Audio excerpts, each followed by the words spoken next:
¿Sabías que la cirrosis hepática representa la cuarta causa de mortalidad en hombres y la séptima en mujeres? La cirrosis es una etapa tardía de la cicatrización del hígado, producto de muchas formas de enfermedades hepáticas como la hepatitis y el alcoholismo crónico. Cada vez que el hígado sufre una lesión, ya sea por enfermedad, consumo excesivo de alcohol u otra causa, intenta repararse a sí mismo. En el proceso se forma un tejido de cicatrización. A medida que la cirrosis avanza, se forman cada vez más tejidos de cicatrización y hacen que el hígado funcione con dificultad. La cirrosis avanzada es potencialmente mortal. Cabe mencionar que por lo general, esta enfermedad no da señales ni tiene síntomas hasta que las lesiones hepáticas se hacen grandes. Sin embargo, si se diagnostica de manera temprana y se trata la causa, se puede limitar el avance del daño y raramente revertirse. Bienvenidos a Diálogos en Confianza. Qué gusto estar este lunes más con ustedes. El día de hoy tenemos un tema que nos interesa mucho que estemos todos muy bien enterados sobre el tema, porque seguramente conocerán a alguien que ha estado afectado por esta enfermedad, que es la cirrosis hepática. Pero es un tema larguísimo y yo creo que en medicina, cuando nosotros somos estudiantes y llevamos los diferentes temas que tenemos que ir aprendiendo, cuando llegas a cirrosis te das cuenta de que pues, el hígado está relacionado con muchísimos otros aparatos y sistemas de nuestro organismo, y que si se descompone el hígado se van a descomponer muchísimas cosas más. Entonces lo que decidimos con la producción de Diálogos en Confianza el día de hoy es que vamos a partir el programa en dos. Primero les vamos a explicar qué es la cirrosis, cómo se diagnostica, a quién le da, por qué le da. Y en otro programa vamos a hablar de las complicaciones de la cirrosis, porque es un tema muy, muy extenso y es necesario que todos comprendamos perfectamente bien de qué se está tratando, sobre todo porque aquí sí hay un rango de acción. Aquí es una enfermedad en donde se puede aplicar muchísimo la prevención. Y yo me acuerdo mucho cuando la primera vez que vi un caso severo de cirrosis y era yo interno, fueron de esos casos que te dejan impactados para el resto de tu vida. Dije, ¿qué es esto? ¿Qué pasó? Era una escena tremenda, ya veremos por qué en complicaciones. Y ha sido una enfermedad que me ha impactado muchísimo a través de los años, y estoy seguro que se van a identificar de menos con algún factor de riesgo. Oscar, tú has oído hablar de cirrosis, pero ¿tenías idea de qué era más o menos? Sí, la verdad es que sí tenía idea, pero no obviamente así de una forma muy minuciosa. Yo creo que hace mucha falta escuchar. He leído, por ejemplo, aquí en las redes sociales desde hace un par de días comenzaron con algunas dudas a enviarlas. Por ejemplo, René Huerta Monge dice, tengo entendido que no solo el alcohol daña al hígado, ¿qué otros factores lo pueden dañar? Ahí es a donde voy. O sea, hay como dudas en general en la población. Pero por otro lado, Víctor Hugo Velázquez dice, si no me hubiera hecho un examen médico preventivo, no me hubiera dado cuenta que iba derechito a ese problema, y aprendí que no solo a los alcohólicos les puede pasar. Por eso creo que es muy importante que este programa lo veamos hombres y mujeres, y que aprovechen las redes sociales para enviarnos entonces sus preguntas, porque la voz de nuestra y nuestros expertos, pues obviamente podemos entender mucho mejor de qué se trata obviamente todo esto. Así que recuerden, estamos en Twitter, estamos en Facebook. En Facebook tenemos el Facebook Live para que nos manden sus comentarios allí, y además puedan seguir el programa en línea. Otra forma de verlo en línea es en internet, y la dirección es www.canal11.mx/diálogos. La línea telefónica, el número para comunicarse es el 51 66 40 00. Saludo con mucho gusto a nuestras amigas y compañeras Aistiel Caneda y Alía Vadillo. Ellas son las intérpretes en la lengua de señas mexicana y nos acompañan como todos los días. Le damos la bienvenida también a todas las personas que están aquí en el estudio de Diálogos en Confianza, y a quienes nos pueden ver y seguir a través de la señal internacional de Canal 11. Y bueno, pues desde luego la bienvenida a nuestros especialistas. A quienes les voy a presentar ahorita, pero antes vamos a ver una cápsula del panorama general de la cirrosis en nuestro país. Vamos a verla. El panorama actual de la cirrosis en México es bastante importante. ¿Por qué? Porque las enfermedades crónicas del hígado, que es la cirrosis prácticamente, representan la cuarta causa de muerte de la población en México, y particularmente en el grupo más productivo, que es entre 35 y 45 años de edad, puede representar hasta la segunda causa de muerte. Tal suerte que son problemas muy frecuentes que nos toca ver en la práctica diaria, y consideramos que es un problema de salud en el momento actual para México. El grupo más afectado, desde luego, son los hombres y la mayoría de los grupos de edad entre 60 y 70 años de edad son los que están más afectados. Es la cuarta causa de muerte. El número de muertes que se generan la cirrosis hepática anualmente se ha ido incrementando y actualmente llegan a ser más de 700 muertes por año, de 700,000 muertes por año ocasionadas por este padecimiento. La cirrosis hepática representa en sí una etapa final de muchas enfermedades del hígado, desde enfermedades inflamatorias hasta enfermedades autoinmunes. Es un término que se adoptó en el siglo XVIII para describir una patología muy característica. El término en realidad viene de una palabra griega que significa cirro. Puede tener dos significados, que es duro o de aspecto tumoral. En otras lenguas también significa de aspecto anaranjado o amarillento, es decir, la cirrosis se refiere a un hígado duro, de aspecto multinodular y que tiene una superficie amarillenta. Los recursos que se requieren para su diagnóstico y sobre todo para el tratamiento son bastante altos y de ahí que sea un problema de salud pública para nuestro país. Seguramente se están llenando de dudas y de preguntas que Óscar está listo para recibirlas, pero les voy a presentar a nuestros panelistas que me acompañan el día de hoy. Quiero decir que estoy muy contento porque estos panelistas los tengo conocidos desde hace muchos años, cabe decir que son más grandes que yo. Somos contemporáneos del hospital. Y en primer lugar les presento a la doctora Aurora Loaesa del Castillo. Aurorita, bienvenida. Encantada, un gusto estar aquí. La doctora es médico internista, gastroenteróloga y hepatóloga del Instituto Nacional de Ciencias Médicas y Nutrición Salvador Subirán de la Secretaría de Salud. El doctor Eric López Méndez, bienvenido, Eric. Muchas gracias, Pepe, por la invitación. Gastroenterólogo, endoscopista y hepatólogo del Instituto Nacional de Ciencias Médicas y Nutrición Salvador Subirán. Y el doctor Aldo Torre Delgadillo. Bienvenido, Aldo. Pepe, muchas gracias. Buen día. Médico internista, gastroenterólogo y hepatólogo, profesor titular del curso de Patología y Trasplante Hepático del Instituto Nacional de Ciencias Médicas y Nutrición Salvador Subirán, todos del mismo hospital. Estoy muy contento de tenerlos aquí. Doctores, vamos ahora sí a platicar del tema que más les gusta. ¿Cómo ven el panorama general de la cirrosis en nuestro país?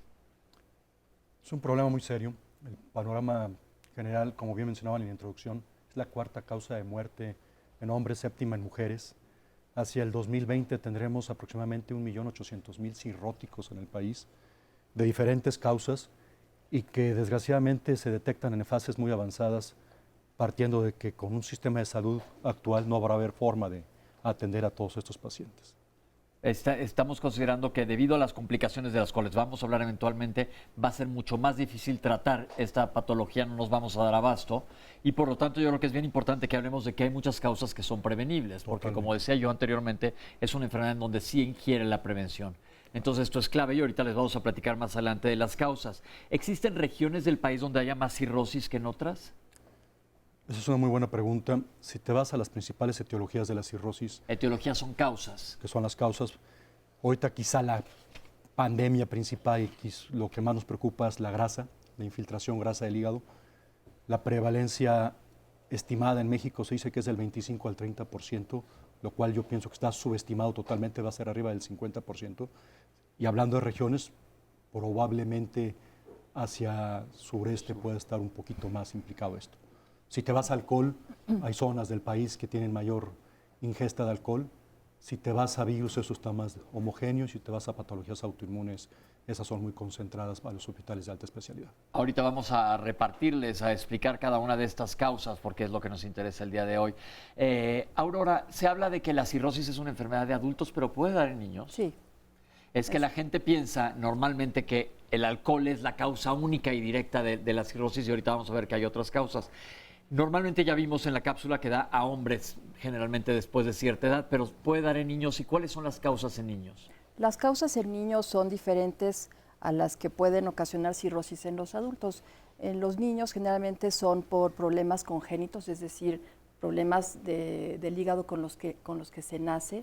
La causa más común de cirrosis en niños es la atresia de vías biliares, es decir, una malformación de los conductos que drenan la bilis hacia el intestino y eso hace que su hígado se dañe, y algunas otras. Empezamos a ver y eso es preocupante. Cirrosis por hígado graso en niños también. Esto va a ser bien importante porque vamos a estar regresando a hablar del hígado graso a lo largo del programa y aquí sí es bien importante que pongan muchísima atención porque está muy subestimado desde el punto de vista a lo mejor de los médicos, no tanto, pero sí desde el punto de vista personal. Ahora, yo creo que para que podamos hablar de la cirrosis, primero hay que explicar en general ¿qué es el hígado? Ya vimos una cápsula de anatomía, pero tenemos una cápsula de qué es lo que hace el hígado, porque si vamos a hablar de que el hígado se descompone y no funciona, ¿qué es lo que hace el hígado? Yo te pregunto a ti en casa, ¿tú sabes de qué se encarga tu hígado? ¿Para qué funciona? Vamos a ver cuáles son sus funciones. El hígado es un órgano de suma importancia para cualquier ser humano. Primero hay que entender anatómicamente dónde se encuentra situado. El hígado se encuentra situado en el costado derecho, en la región que tomamos como hipocondrio derecho, exactamente por debajo de la parrilla costal. Es un órgano que tiene mucho flujo sanguíneo y por lo tanto se encuentra involucrado en numerosas funciones sintéticas y metabólicas de todos los seres humanos. Es un órgano que tiene un flujo 80% por vena. Esa vena es la vena porta, que es el principal flujo. 20% es por arteria. Habrá que recordar que las venas llevan productos nitrogenados, que llevan productos de desecho y por lo tanto una de las principales funciones del hígado es la detoxificación de numerosas sustancias. Aunado a esto también tiene función en síntesis de proteínas, de hormonas, secreción de bilis, metabolismo de carbohidratos. Todas las sustancias que puedan pasar a través del torrente hepático tendrán que ser metabolizadas a este nivel. Por lo tanto, su capacidad de síntesis y de detoxificación es de suma importancia. Eric, vamos a hablar un poco, vamos a desglosar lo que nos acaba de decir Aldo. ¿Qué quiere decir síntesis? Es un tema muy importante en cuanto a la función del hígado. El hígado elabora, produce sustancias.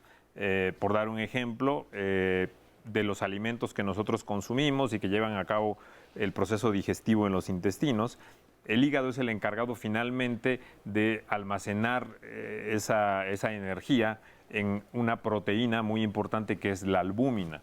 Esa podría ser una de las funciones importantes de síntesis del hígado. Entonces, punto número 1, sintetiza albúmina, que es probablemente la proteína más importante que tenemos. Nos diremos nosotros, los gastroenterólogos, definitivamente que sí. Entonces, sintetiza proteínas. ¿Qué más sintetiza, por ejemplo, en relación a la coagulación? Los factores de coagulación, ese era el siguiente comentario. O sea, tiene mucho en la cascada de la coagulación, tiene muchas proteínas que son sintetizadas por el hígado. Y de ahí podemos deducir que si un hígado se enferma, hay una alteración en la producción de la síntesis de la albúmina y de los factores de coagulación. Ok, entonces vamos a dejar de sintetizar proteínas y no nos va a funcionar adecuadamente la coagulación. Aldo, ¿qué quiere decir esto de desintoxicación que mencionas? Decimos, el hígado nos limpia, tenemos la idea que los riñones son los que eliminan todo, pero ¿qué onda con el hígado? El hígado recibe casi toda la sangre que viene del tubo digestivo.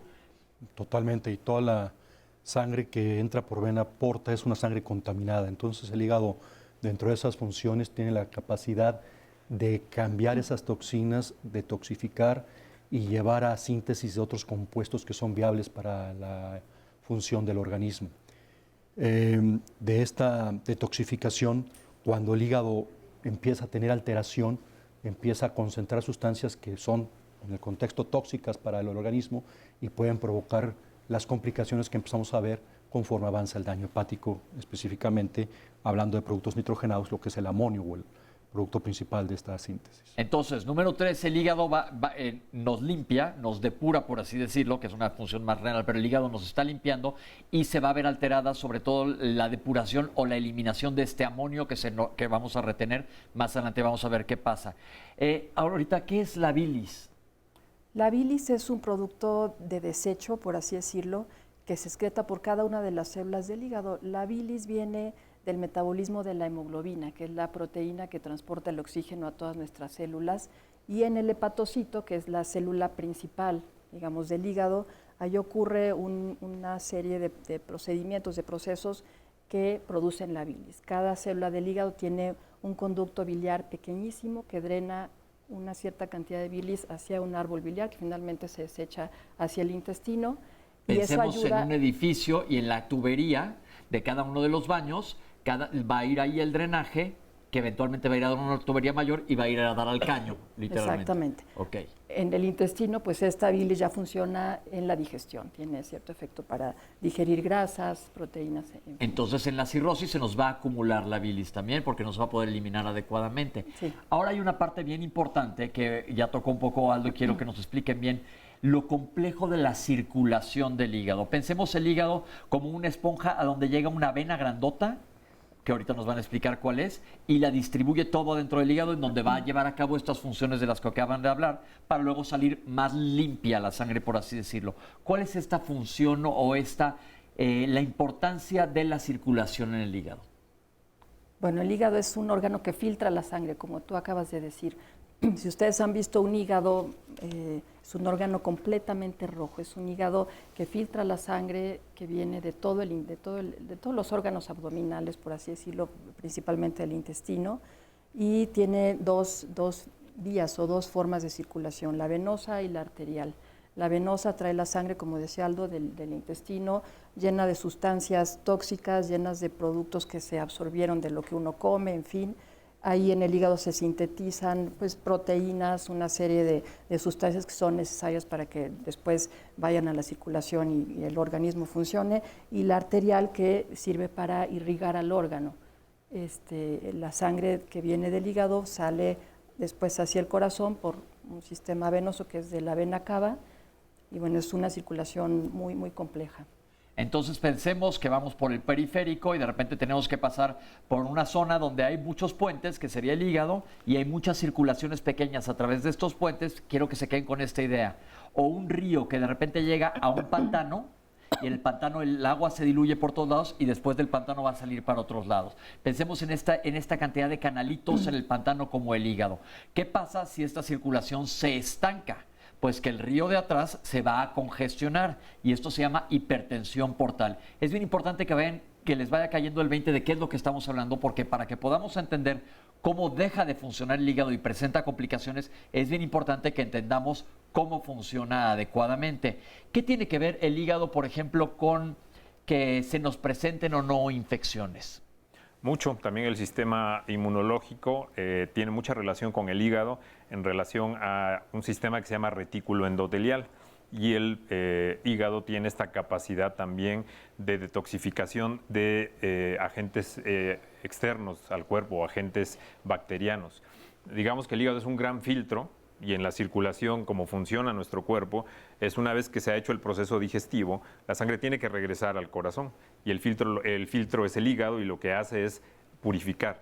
Si estas bacterias intestinales lograron pasar a la sangre y van en el torrente de la porta, el hígado tiene la capacidad, por muchas células que están dentro del sinusoide, que se ponen en contacto directo con la sangre, de eliminar esos productos bacterianos.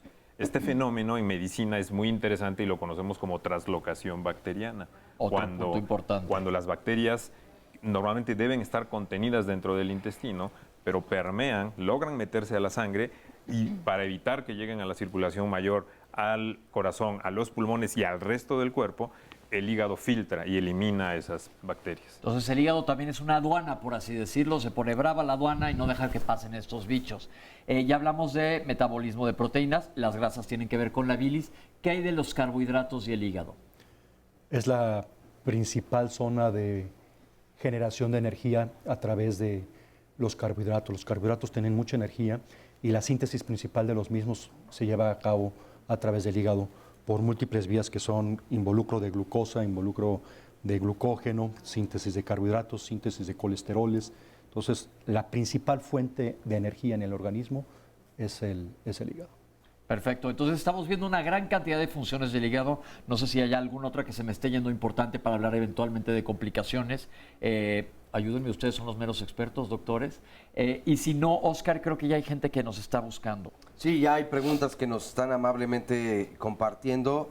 Por ejemplo, Alex dice, yo en cuanto al consumo de alcohol, la verdad es que tengo la idea de que hay que beber un alcohol de buena calidad y en poca cantidad y variarlo así en distintos días, porque no, obviamente no es como decía un amigo hace muchos años. Yo dejé de beber medio año, un día sí, un día no, imagínate el daño que puede provocar todo eso. Pero Guadalupe Ávila dice, interesante tema como todos los que abordan. A mí me diagnosticaron hígado graso, sin embargo jamás me indicaron qué es lo que debo hacer o qué medicamento debo tomar. Este problema se puede solucionar. Saludos y muchas gracias.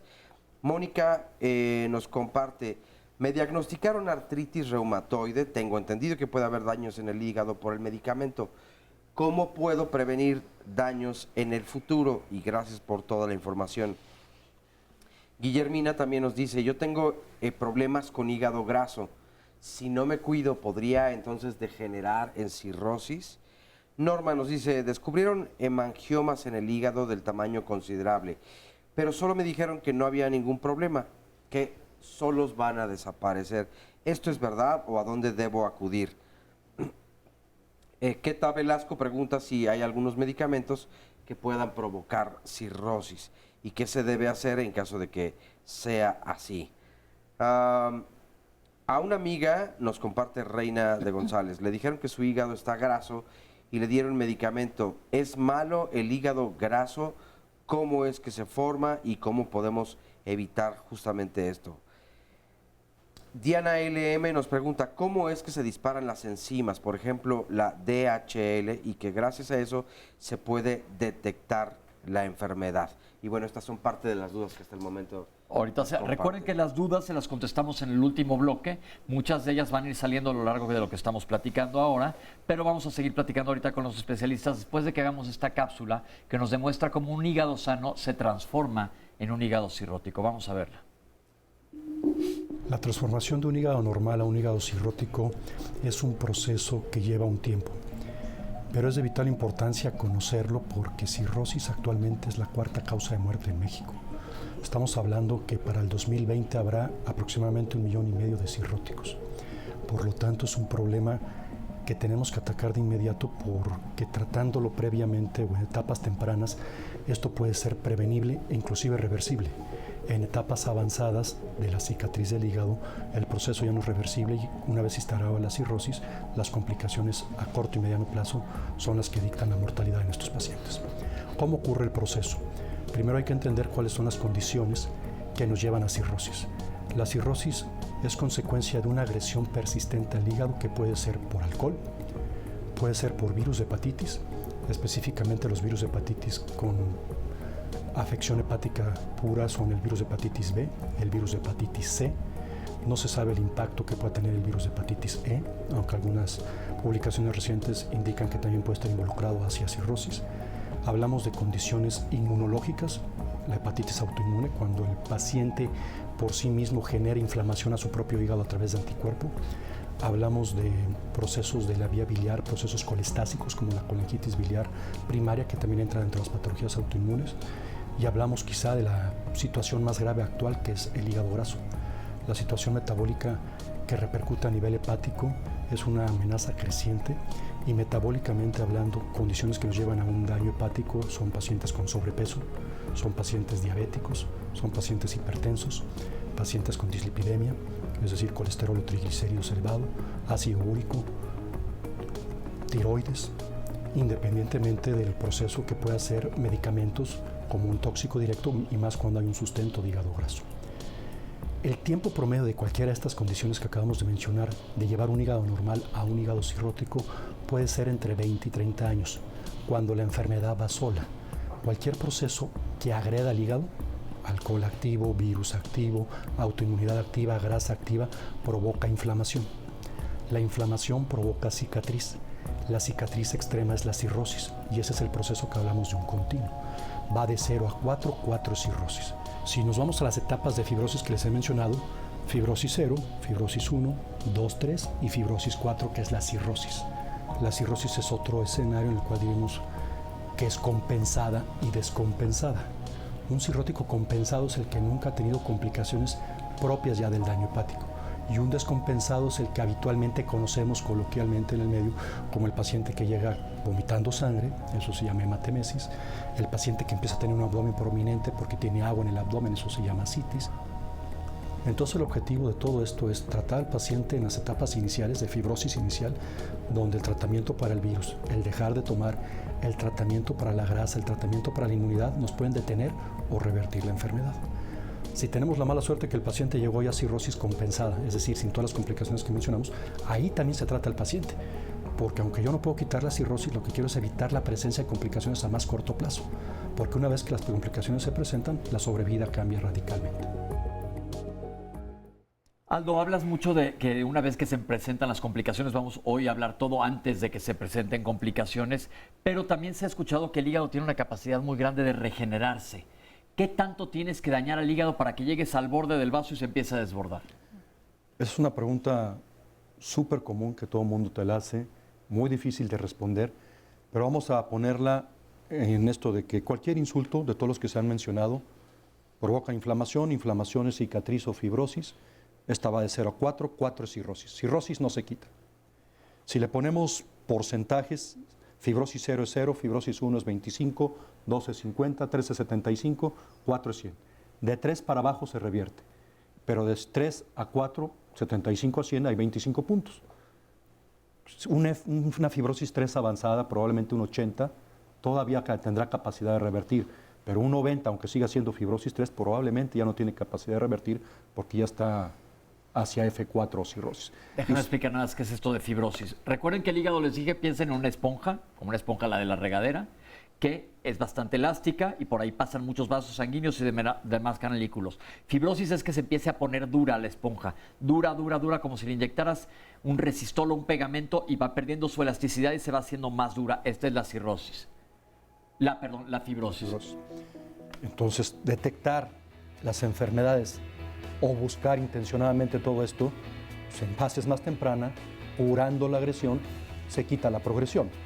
Si yo tengo alcohol y estoy con fibrosis 2 o cicatriz 2, dejo de tomar, eso se revierte, el hígado se regenera, tiene gran capacidad de regeneración por esa gran situación de flujo sanguíneo que tiene. Si tengo un virus de hepatitis C y lo curo con los tratamientos actuales, siempre y cuando sea fibrosis que sea 3 o menos, se va a regenerar el hígado. Esto es clave, nos tenemos que ir a un corte, pero lo que acaba de decir el doctor es importantísimo. No solo el hígado le cuesta mucho trabajo enfermarse, sino que una vez enfermo tiene mucha capacidad de regenerarse. Entonces, mientras más temprano actuemos, va a ser mucho mejor para el paciente. Entonces, tenemos una amplia gama de oportunidad, pero vamos a un corte. Regresamos con ustedes aquí en Diálogos en Confianza. No se vayan.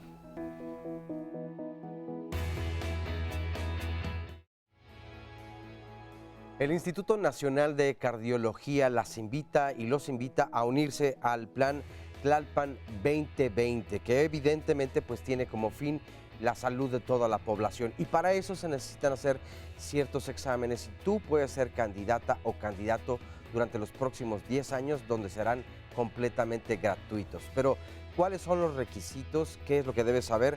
Pueden comunicarse al siguiente número que les voy a dar. Es el 55 73 29 11 a las extensiones 24300, 24302 y 24303. Vamos a ver a continuación la siguiente cápsula. Las principales causas de la cirrosis en todo el mundo, una de las más importantes es el alcohol. En México hemos hecho estudios para ver efectivamente si es un factor importante. Hicimos un estudio en el 2004 y vimos que efectivamente el alcohol fue la causa número 1 de cirrosis en nuestro país. Volvimos a repetir este mismo estudio recientemente, hace un año, y encontramos que tanto el alcohol como el virus de la hepatitis C son las dos causas más importantes de cirrosis en nuestro país. Sin embargo, el hígado graso no alcohólico, que está relacionado con problemas metabólicos como la obesidad, como las alteraciones en la glucosa, el azúcar, y alteraciones en los lípidos como es el colesterol y los triglicéridos, pueden conducir también al desarrollo de una cirrosis. Finalmente, los problemas del hígado que no se pueden depurar y que en un momento dado nos pueden conducir al desarrollo de un problema crónico del hígado. La colangitis, otros de los problemas que están asociados también con problemas autoinmunes, está dentro de los problemas autoinmunes, los problemas de colangitis biliar, la colangitis esclerosante primaria y la hepatitis autoinmune son problemas o condiciones que nos pueden generar una cirrosis hepática. En orden de importancia sería el alcohol, el virus de la hepatitis C. En un futuro próximo sería, quizás sin duda alguna, el hígado graso no alcohólico y finalmente los problemas autoinmunes junto con el virus de la hepatitis B. Hay causas que se pueden modificar, como es la ingesta de alcohol, como es la dieta, la nutrición, el ejercicio físico, que son medidas muy sencillas y muy fáciles de llevar a cabo, como para poder prevenir problemas crónicos del hígado. Doctores, vamos a desglosar esto. Primero que nada, el alcohol sabemos todos que nos da en la torre al hígado. ¿Cuánto alcohol da en la torre al hígado y por qué a unas personas sí y a otras personas no? El alcohol es un problema muy serio. Cabe hacer mención que en México la primera droga que tiene el contacto a los niños es el alcohol. A los 11 años están empezando las adicciones con alcohol. 20 gramos en las mujeres, 30 gramos en los hombres. ¿Cuánto es eso más o menos en copas? Como 2 y 3 copas continuas, donde también, por día, donde también llama la atención el patrón de consumo del mexicano. El mexicano es de fin de semana, es de jueves, viernes y sábado. Todo lo que no se toma en la semana se lo toma el fin de semana, la botella completa. Y eso tiene mucho más daño que tomar la copa diario, sin decir que tomemos una copa diaria. Entonces, el patrón de consumo más la predisposición genética que también se tiene de daño por alcohol en el mexicano hace que sea un escenario muy serio. Y el último, que es la poca percepción de que el paciente tomando siente que se le sube el alcohol. El mexicano tiene un metabolismo lento del alcohol, entonces se emborracha poco. Entonces, el tener con la concepción de que si tomo y no se me sube, no es alcoholismo, es otro problema cultural contra el cual estamos luchando. ¿Qué le podemos recomendar a la gente en cuanto a ingesta de alcohol? Es un tema muy relevante como planteas la pregunta. Ya en algunos comentarios de la audiencia se mencionaba, debo beber, pero buen alcohol, etcétera. Y competimos ahí un poquito con los cardiólogos que les recomiendan de repente a los pacientes que tomen un vaso de vino tinto diario, etcétera. Entonces, las cantidades son importantes, es decir, puede tener ciertos efectos cardiovasculares benéficos, como lo que menciono, que comentan los cardiólogos, pero a nivel hepático el alcohol termina dañando al hígado. Y es una línea muy gris, una zona muy resbalosa el recomendarle a un paciente que cierta cantidad de alcohol. Es decir, en términos de salud hepática, el alcohol termina siendo siempre un tóxico para el hígado, porque el hígado es el que se encarga de eliminar esas ingestas de alcohol directamente a través de todo lo que comentamos en el primer segmento del sistema portal y el flujo de los intestinos. Entonces el alcohol termina estando en contacto con las células hepáticas siempre que se consume y siempre va a tener un efecto agresivo de inflamación hepática. Claro, a niveles mayores de alcohol, pues obviamente este daño es mucho mayor. Ingestas más frecuentes y más continuas es un daño directo contra el hígado, ¿no? Entonces, yo diría que en términos de salud hepática, el alcohol no es bueno al final de cuentas. Punto. 2, pasemos al segundo punto que creo que es donde más nos vamos a tardar. ¿Qué es esto del hígado graso? Nos podemos tardar horas, pero explíquenlo claramente. Yo siempre digo que el hígado graso solo se vale en una galleta y muy de vez en cuando porque está cargado de calorías y de grasa. Pero ¿qué onda con el hígado graso en los humanos? ¿Por qué se da? ¿Qué es esto? El hígado guarda, por ejemplo, glucosa muy compactada para cuando estamos durmiendo o para cuando estás haciendo ejercicio. Como los osos que se van a invernar, un poco ahí lo tienen guardado. parecido. Sí. Cuando tú le das en exceso al hígado grasa en forma de alimentos grasosos, de carbohidratos, también los guarda en forma de triglicéridos en sus células. Entonces, esto puede ser tolerado hasta cierto punto por esa célula, ¿no? Pero cuando eso continúa, en fin, la célula se destruye. El hígado graso es una enfermedad así por hábitos, sobre todo de la vida actual, ¿no? Es decir, el sobrepeso y obesidad se asocia a hígado graso. Exacto, que comen y no hacen ejercicio, comen a lo mejor los alimentos, como te decía, con un poco más de grasa, harinas, azúcares, en fin, y eso lo guarda el hígado. Si no haces ejercicio, pues sigue guardando hasta que se inflama, se destruyen tus células y se repara, como decíamos, haciendo cicatriz. Al final de esto te lleva a la cirrosis, cáncer de hígado y complicaciones. Entonces, ¿hay gente delgada que pueda tener hígado graso? Sí, pero ¿Y esto por qué es? Es poco frecuente. Aproximadamente el 10% de los casos de hígado graso ocurren en personas delgadas por problemas de su propio metabolismo, genéticos, en fin, o por algunos medicamentos, esteroides. Seguiremos hablando de hígado graso. Entonces, la gente que tiene sobrepeso y obesidad es muy factible que tengan hígado graso. Sí. Van de la mano estas dos enfermedades, Sí. la obesidad. Si tú tienes grasa afuera, vas a tener grasa adentro también. Exactamente. Y esto no da síntomas. No, el problema, bueno, es que el hígado no duele, no te da un síntoma claro de que está enfermo, ¿no? se manifiesta la enfermedad del hígado hasta que está ya en la etapa de cirrosis. Las personas se pueden sentir cansadas, pero eso se puede atribuir a una variedad de no dormir bien, trabajo mucho, en fin. Por eso es muy importante que que todas las personas nos hagamos por lo menos una vez al año un estudio del hígado, que es muy sencillo, es una prueba básica, pero el hígado graso no da síntomas. Entonces, mucho cuidado, porque seguramente mucha gente tiene hígado graso y ni idea tiene y está cocinándose a lo mejor al futuro una cirrosis. Sobre todo si tiene sobrepeso u obesidad, que es algo muy común en nuestro país, ¿no? La prevalencia de sobrepeso, la frecuencia es más de 50%. Entonces, sí es un problema grave. Hepatotóxicos, doctores. ¿Qué quiere decir hepatotóxico? Estos son agresores al hígado. Muchos de los procesos de detoxificación del hígado implican eso, que ciertos fármacos, ciertos productos naturistas son eliminados a través del hígado. Y a veces se sobrepasa esa capacidad de eliminación del hígado y esto termina inflamando al hígado. Y al inflamar al hígado, pues provoca daño crónico. Aquí es bien importante mencionar dos fármacos, aunque no hablemos específicamente de nombres, obviamente nunca decimos nombres comerciales, pero hay un fármaco que tenemos todos en casa que es un analgésico antiinflamatorio, que si se toma una pastilla no pasa nada, pero la gente que lo toma continuamente y sobre todo en relación a las crudas famosas, le está pegando al hígado por dos vías. Que es una causa de daño fulminante de hígado en Europa común, es el acetaminofén. ¿Qué hay de esto en nuestro país? El uso de medicamentos, hay que ser muy juicioso, no hay que automedicarse, partiendo de lo que está diciendo Pepe. Acetaminofén, paracetamol, que es el otro, la principal causa de suicidio en Europa es paracetamol en gente joven, siempre y cuando no se salga uno de los rangos y bajo prescripción médica de lo que se tiene que recetar. Somos un país muy dado a autorrecetarnos, somos un país muy dado a herbolaria. La herbolaria también tiene que tener mucho cuidado porque es muy tóxica, partiendo de que mucha gente en México tiene hígado graso. Y nada más quiero hacer una pequeña anotación a lo que mencionabas hace rato. Hay gente delgada que no tiene nada metabólico y tiene grasa. Eso es genética. Y la predisposición genética en los latinos es altísima. Hay estudios recientes de que los genes que predisponen desde el nacimiento a que uno tenga hígado graso son en mexicanos hasta del 70%.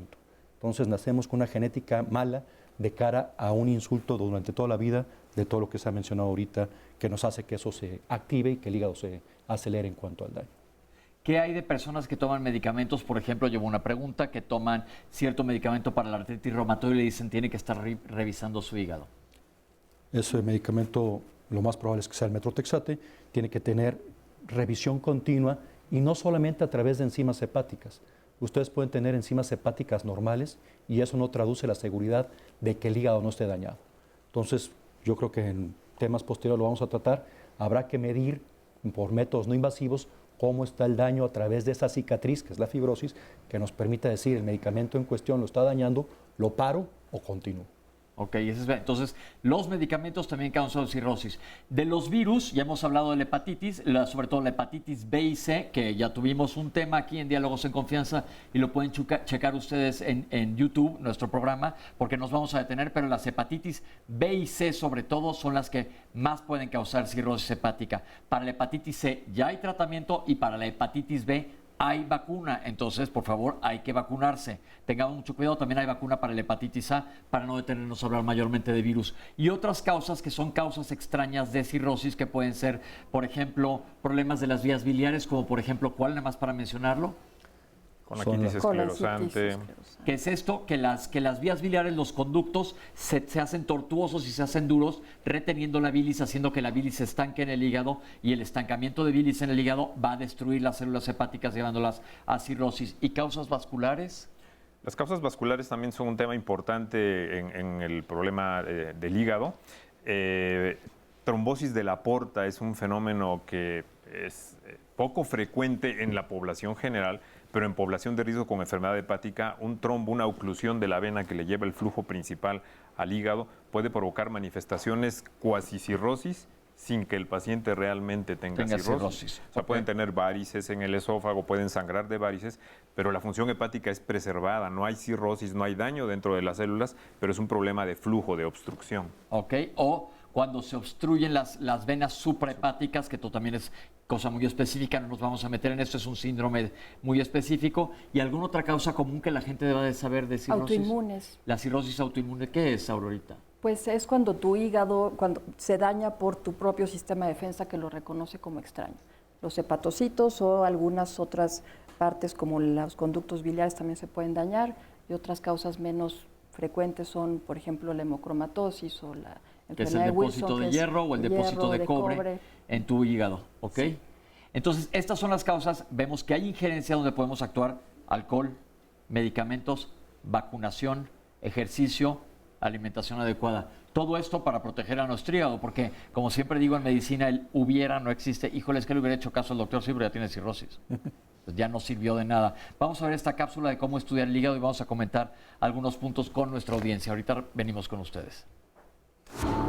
El diagnóstico de la cirrosis hepática, si nos enfocamos o partimos de la definición que trata de una cicatrización extensa del hígado, entonces tenemos que encontrar maneras de evaluar esta cicatrización o esta dureza del hígado.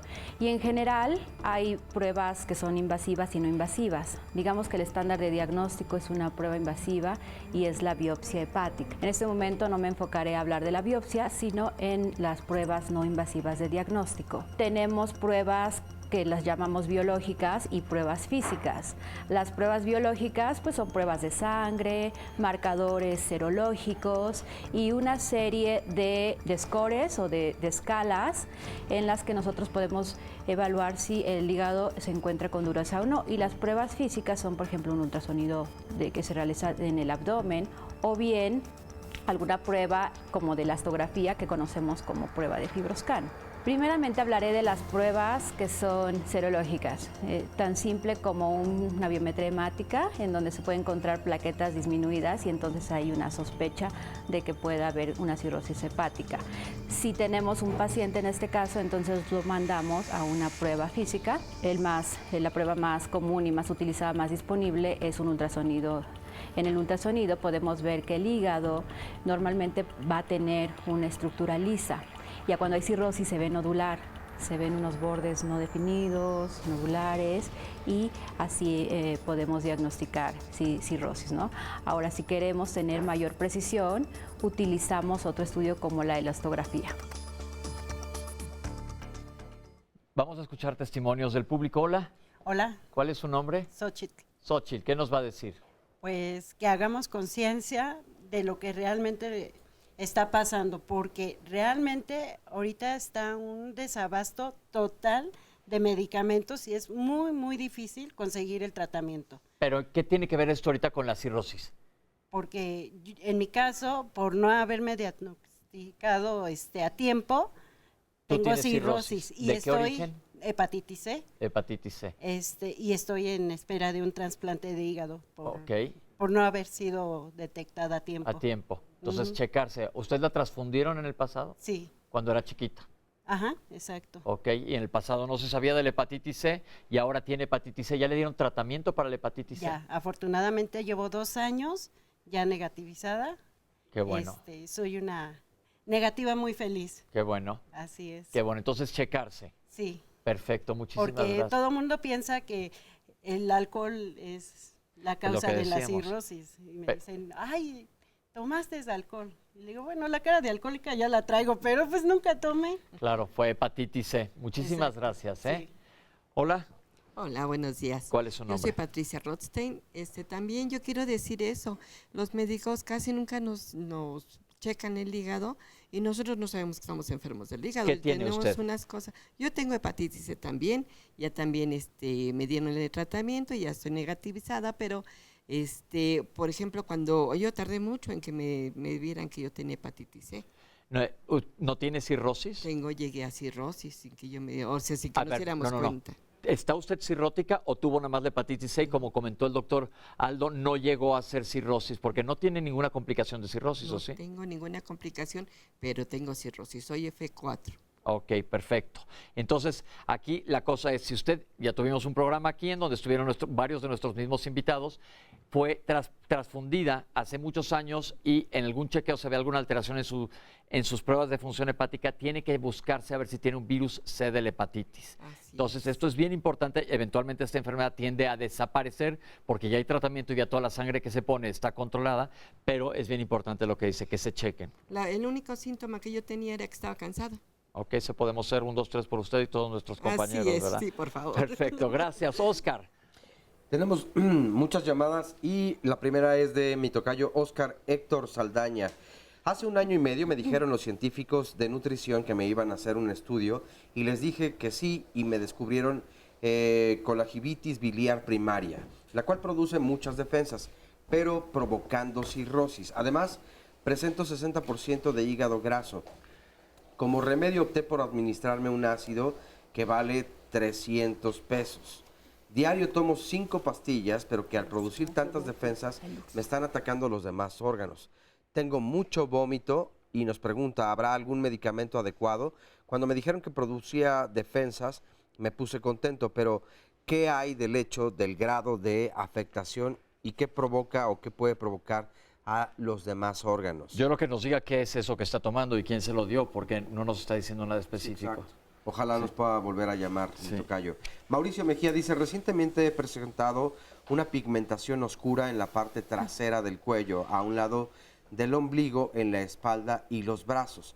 La doctora me dijo que podría ser una deficiencia del hígado. ¿Qué opinan los expertos al respecto y cuál sería su recomendación? Por otro lado, también Abraham Campuzano, me diagnosticaron con cirrosis biliar primaria por hepatitis autoinmune. ¿Podrían hablar un poco más acerca de este padecimiento?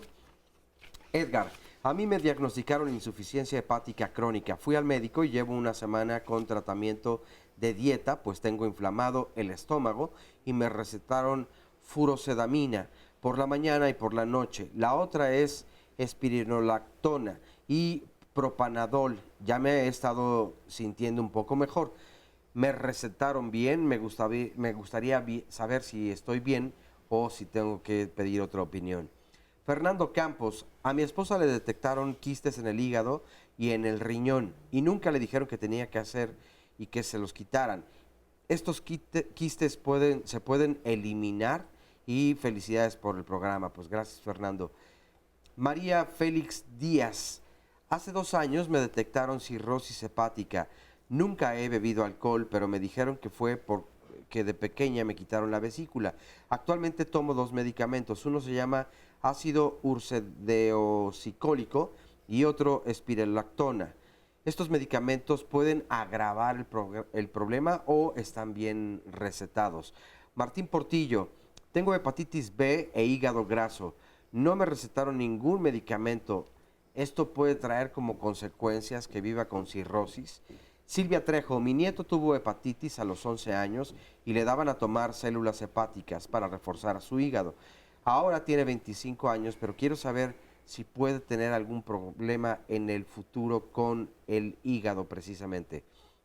Un anónimo nos comparte, por favor, ¿podrían hablar sobre cómo afecta el alcohol en el hígado, todos los males que causa, cuánto dura, si tiene cura, en fin, etcétera, etcétera?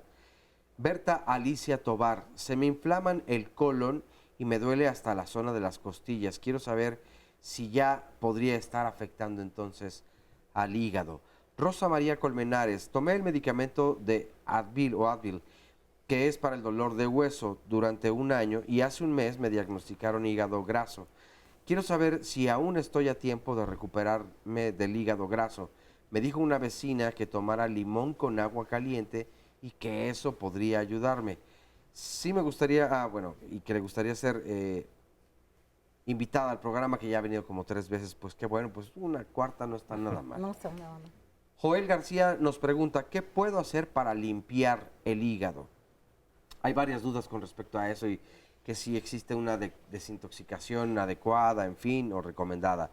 Consuelo Velasco Guerrero, ¿qué síntomas tiene para saber que uno presenta una enfermedad del hígado?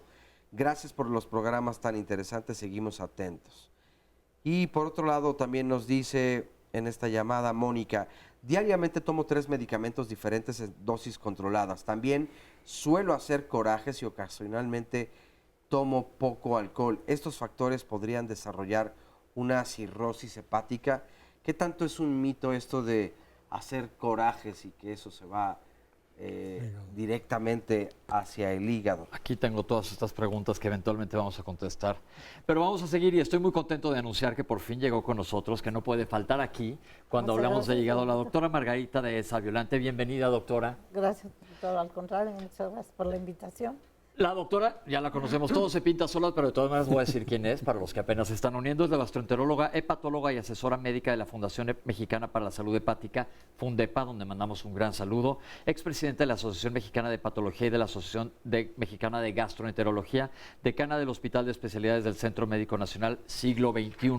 Gracias, doctora, por estar aquí con nosotros.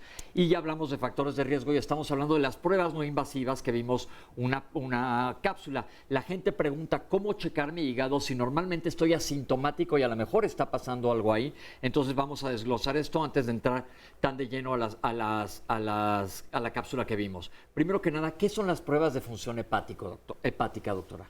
Bueno, las pruebas de función hepática, digamos, habituales, las pedimos en el laboratorio como pruebas de funcionamiento hepático y lo que medimos son bilirrubinas, que seguramente ya hablamos de las bilirrubinas.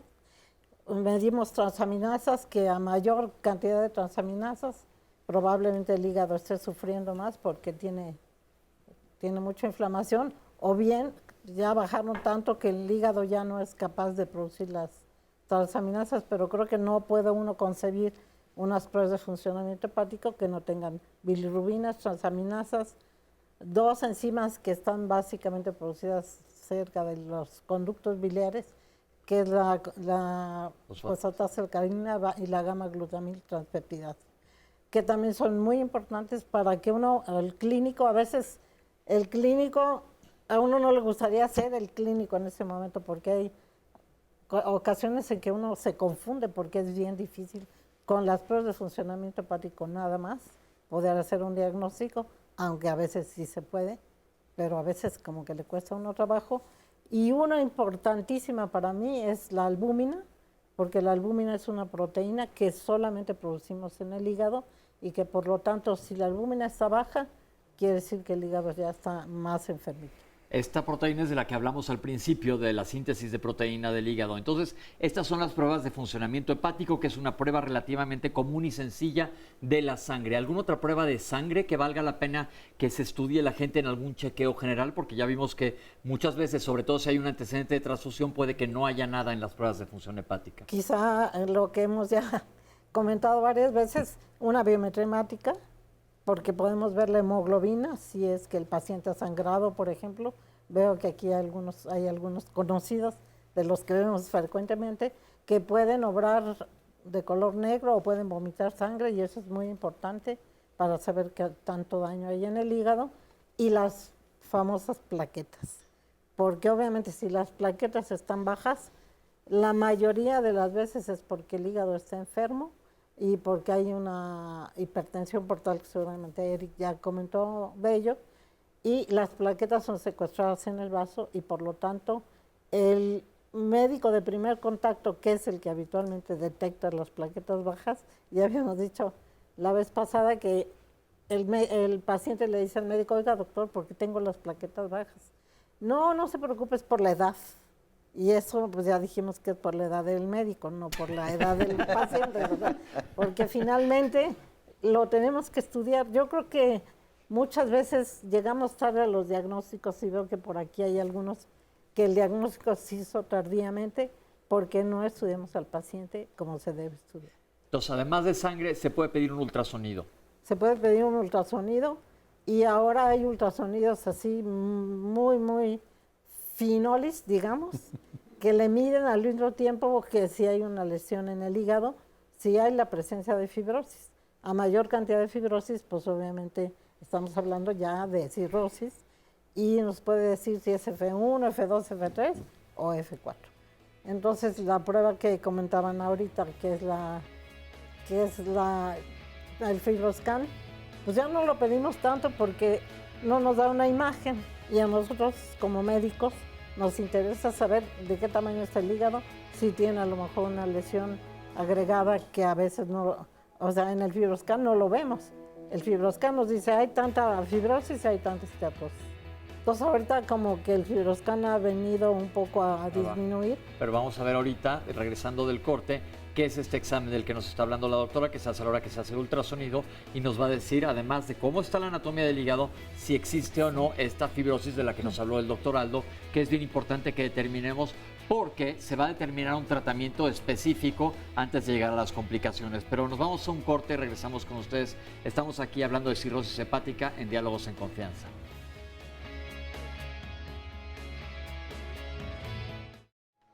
Estamos de regreso aquí en Diálogos en Confianza y bueno, todos los martes los temas son de familia y el de mañana es uno muy importante. Hablaremos acerca del divorcio de los padres, pero del divorcio de los padres obviamente cuando hay hijos de por medio, porque muchas veces no se sabe cómo platicarles o cómo plantearles la situación a las hijas o los hijos. Esto dependerá mucho evidentemente de la edad que tengan, pero también pues hay una sensibilidad dependiendo de la educación y la personalidad que cada una de ellas o ellos tengan. Hay papás y mamás, sin embargo, que pues utilizan muchas veces a las hijas o a los hijos como herramientas para desquitarse de su expareja. Esto pues provoca muchos daños, pero no solamente en el presente, sino en la formación de la personalidad de esas niñas o esos niños y las consecuencias pueden ser muy graves.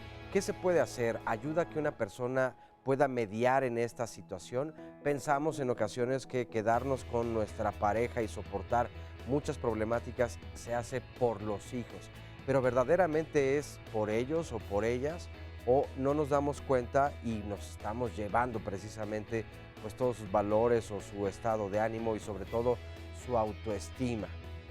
Bueno, pues es un tema enorme y esperamos que mañana nos acompañen en punto de las 9:30 de la mañana aquí por la señal del 11. Vamos a ver a continuación la siguiente cápsula. La elastografía es una técnica no invasiva para evaluar la dureza del hígado. Se realiza con el paciente despierto, se requieren 4 horas de ayuno, el paciente se encuentra acostado en una cama y con una sonda, como si fuera una sonda de ultrasonido, se coloca en donde está la localización anatómica del hígado. Y esta sonda dispara una onda, es una onda de sonido, una onda elástica de baja frecuencia que cruza el hígado. Y entonces, dependiendo de la dureza del hígado, es la velocidad de la onda y nos va a dar un valor. Ese valor va a reflejar qué tan cicatrizado está el hígado. Si hay una gran cicatrización, entonces se llega al diagnóstico de cirrosis. Actualmente este tipo de equipos también nos permiten evaluar la cantidad de grasa en el hígado, sobre todo si conocemos que una de las mayores causas de cirrosis actualmente es el hígado graso no alcohólico. Y de esta manera ya tenemos 2 evaluaciones. Por un lado, la cirrosis o fibrosis y por otro lado, la cantidad de grasa. Es un estudio que no molesta, es muy rápido, se realiza alrededor de en 2 minutos tenemos un resultado, es muy confiable, sobre todo en cuanto si una persona tiene o no cirrosis o es un hígado normal. La principal utilidad de la elastografía es para confirmar o descartar la cirrosis hepática. También nos puede ayudar mucho si un paciente ya tiene el diagnóstico de cirrosis hepática a evaluar en qué etapa está, sobre todo si estaría en riesgo o no de tener complicaciones de acuerdo a la medición que nos dé este instrumento.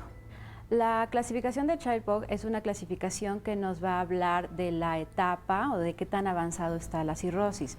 En general, una vez que el paciente tiene cirrosis, es decir, que el hígado está muy cicatrizado, tiene muchos nódulos, lo que sigue es saber en qué etapa está. Hay 2 etapas, 2 grandes etapas, que una es la cirrosis compensada y la otra es la cirrosis descompensada. En la cirrosis compensada estamos hablando de que el paciente sí ya tiene un hígado cicatrizado, pero aún no manifiesta síntomas. Es decir, puede únicamente tener la alteración anatómica, pero no se va a ver amarillo, no va a tener infecciones, no va a tener sangrados.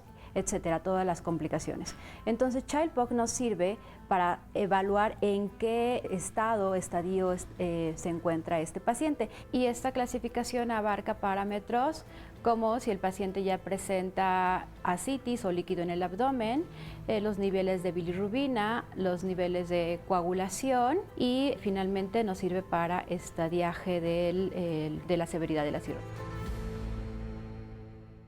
Doctora, este es el tipo de ultrasonido del que nos estaba hablando, que además de ultrasonido se mide.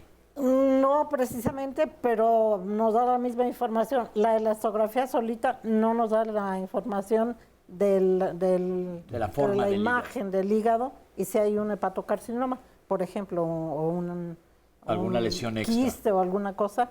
Pero esto que nos mostraron ahorita creo que quizá es mejor todavía que el ultrasonido.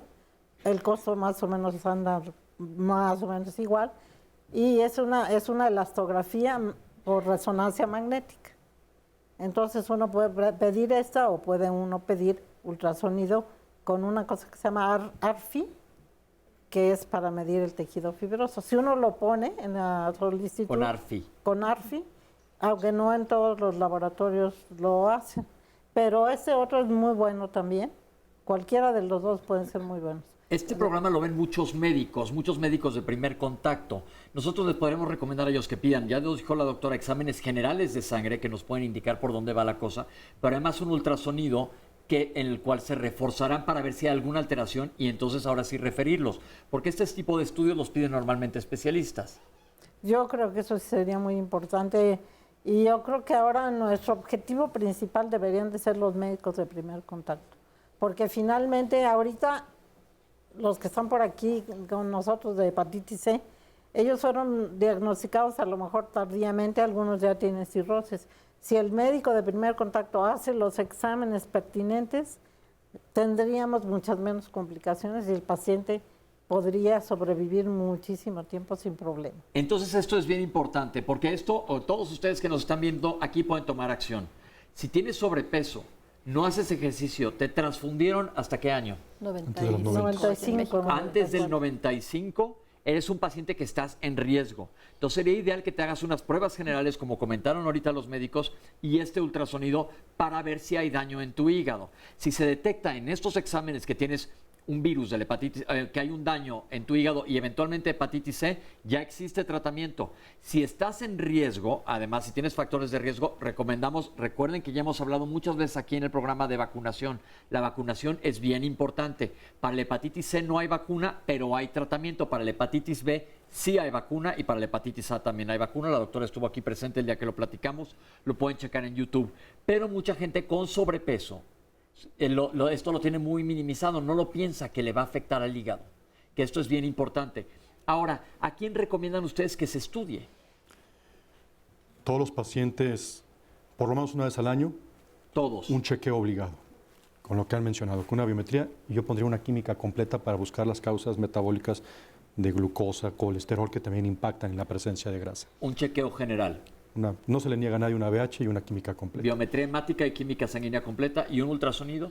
Convencional, porque todo lo que están venido mencionando son técnicas no invasivas que permiten evaluar la cicatriz y quizás sean un poquito más caro, que no estén al alcance de toda la población que estamos buscando.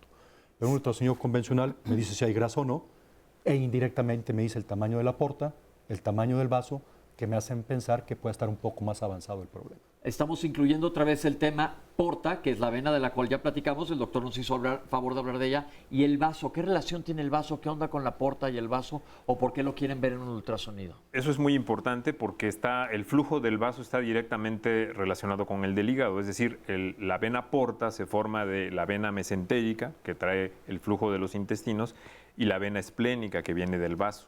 De tal manera que cualquier problema que afecta al hígado, un hígado duro, como ya lo mencionabas tú, que esta esponja se va poniendo dura, le ofrece más resistencia a la sangre. Y entonces, ¿qué pasa con el vaso? La sangre del vaso se estanca y entonces el vaso aumenta de tamaño. Esta es una de las causas por las cuales las plaquetas pueden disminuir en los pacientes con daño hepático avanzado. Y el vaso está grande. Un vaso normal mide 10 a 11 centímetros. Entonces, cuando excede estas dimensiones, una de las causas puede ser una enfermedad hepática. Entonces, bien importante la circulación cuando hablamos del hígado. Pensemos nuevamente en esta esponja que ya les dije que es como si le inyectaran un poco de resistol y se va poniendo dura, pero se las voy a hacer más fácil. ¿Se acuerdan cuando platicamos de ese río que llega de repente a un pantano y luego sale hacia otro lado? Es como si ese pantano se empieza a llenar más de lodo, más de plantas y el agua no puede circular adecuadamente. ¿Qué va a pasar con el agua del río que viene atrás? Pues empieza a desbordar y a encharcar hacia atrás. Lo mismo va a pasar en la circulación, que cuando veamos complicaciones, esto es bien importante que lo tengan claro. Pensémoslo con otro ejemplo muy sencillo. Vamos por el periférico y de repente hay un puente por donde pasamos todos, pero de repente se cae ese puente. ¿Qué pasa con todos los coches? Se empieza a congestionar. Para atrás el tráfico se va a hacer de locos. Esos coches van a buscar otro camino. Pero además de que está congestionado, esos coches van a buscar por dónde llegar a donde tienen que llegar. Esto se llama circulación colateral o de nueva formación, que están buscando liberar el camino. Lo mismo hace la sangre y estos conceptos ténganlos claros para el día que platiquemos de las complicaciones. Ahora, doctores, se habla también de que con todo esto podemos tener un diagnóstico de cirrosis hepática.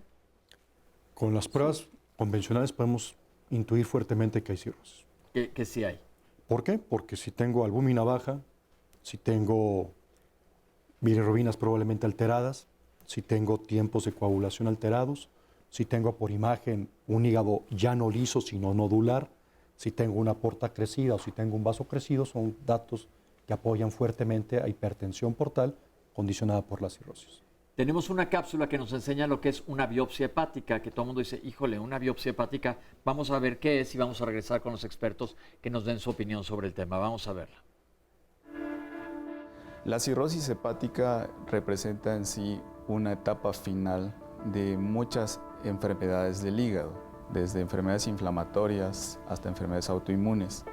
Desde el punto de vista macroscópico, el hígado normal, como pueden ver en las imágenes, tiene una superficie lisa, brillante y consistencia blanda, mientras que el hígado cirrótico es un hígado muy pequeño, tiene una superficie multinodular, y cuando uno toca el hígado es duro, incluso la consistencia puede ser tan dura que remeda a la consistencia que tiene una pelota de béisbol, o sea, tan duro puede llegar a ser el hígado cirrótico.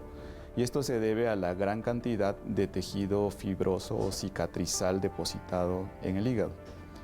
Desde el punto de vista microscópico, y es donde entraría el rol de la biopsia hepática, el hígado que nosotros observamos bajo examen microscópico, bajo un microscopio óptico, pues se caracteriza por tener abundantes depósitos de tejido cicatricial, el cual a través de algunas técnicas especiales se ve de color azul, como lo ven en la imagen, y rodea este tejido cicatricial a tejido hepático enfermo, que finalmente es el resultado del proceso de daño continuo en el tejido hepático.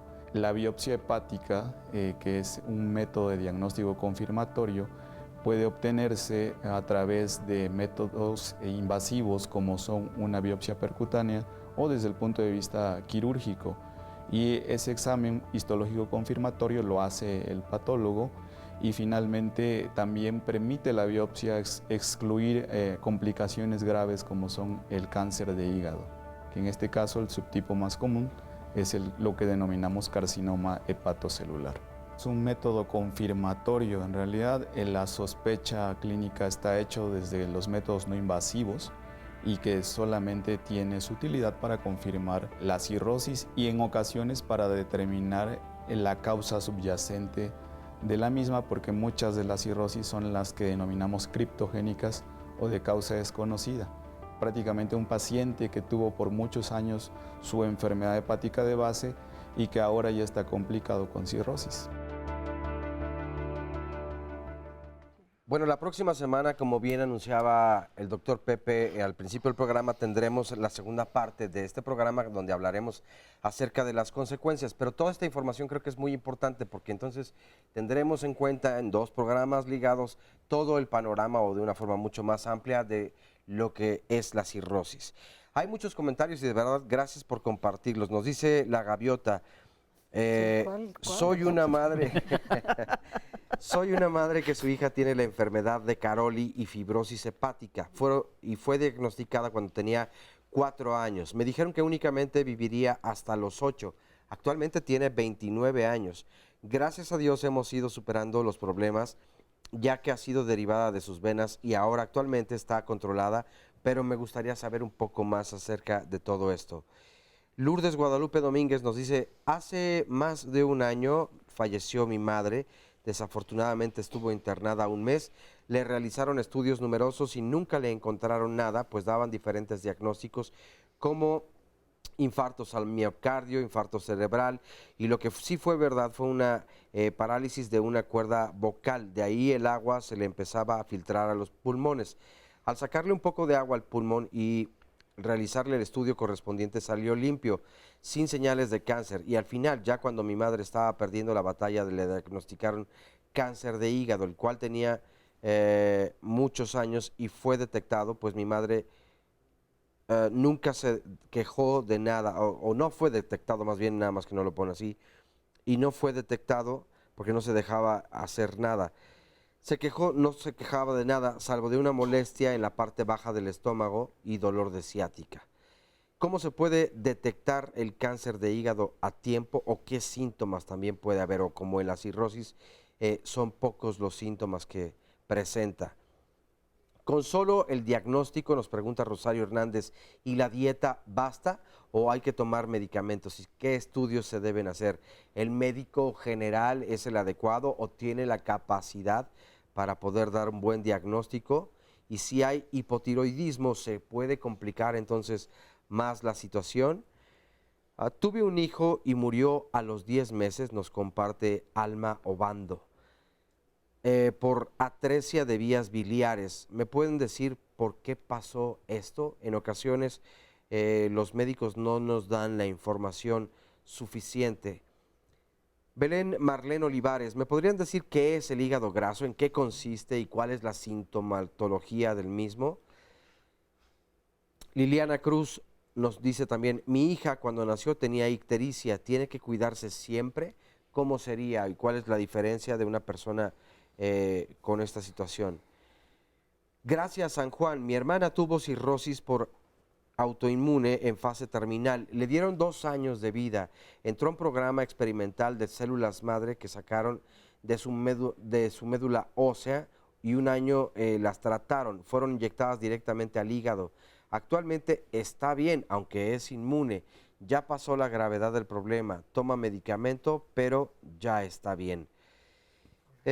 Pa San nos dice, en diciembre pasado tuve hepatitis A y los conductos del hígado están bloqueados.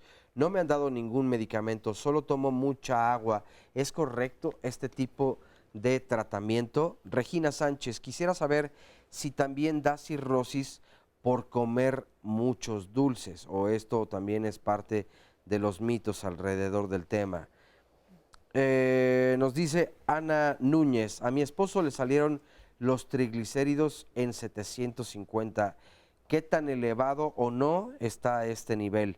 Damián Alemán, en el centro médico indicaron, supongo que es así, mi madre murió el 28 de noviembre del 2018 por insuficiencia hepática, trombosis en la vena porta. En lo personal faltó una hemodiálisis para eliminar toxinas. Estuvo con tratamiento con base de Epamers, diluido en suero. En fin, y nos dice, murió consciente. En el centro médico indicaron por la técnica de laboratorio cáncer, sin demostrar científicamente con el método y la ciencia, el órgano u órganos alojados. Hicieron fotografías con y sin contraste. Y hasta allí llega el comentario porque estoy buscando un poco más y ya no nos comparte, pero bueno, eso, pues muchas gracias por decirlo. Mi percepción, nos dice Levier, es que es peligroso acudir al médico. Actualmente se certifican todos periódicamente, no lo creo posible por cuestiones políticas. Y creo que este es un grave problema. Y otra duda que también pues lo compartían un par de usuarios es que si hay un riesgo a la hora de hacer una biopsia por generar entonces hígado graso o alguna fase de la fibrosis que puede llegar a cirrosis. Vamos a comentar de la biopsia. Las imágenes que vimos son sobre todo unas biopsias quirúrgicas, pero hay biopsias que se llaman biopsias en las que no tienes que abrir al paciente, se hacen a través de la piel. ¿Nos pueden explicar sobre las biopsias percutáneas?